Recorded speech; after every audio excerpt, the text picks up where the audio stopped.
Yan. Tignan natin na kung mabubuhay, no? Binasag-basag, no? Mabubuhay siya? Buhay yan. Ganyan ang ginawa ni Juan. Basta humuhuni. Basta tumihinga. Humihinga. Sabi daw nila mabubuhay. Tignan lang natin.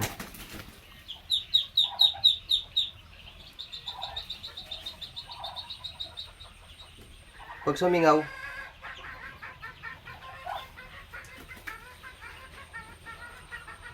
ano ko siya? Ibibinat? Ito malagay. Ibibinat ko? Yan. Asan niya itlog? Asan may itlog? Patay na. Patay na. Wala, patay na yan. Patay na. Wala, patay na. Umiinga. Ha?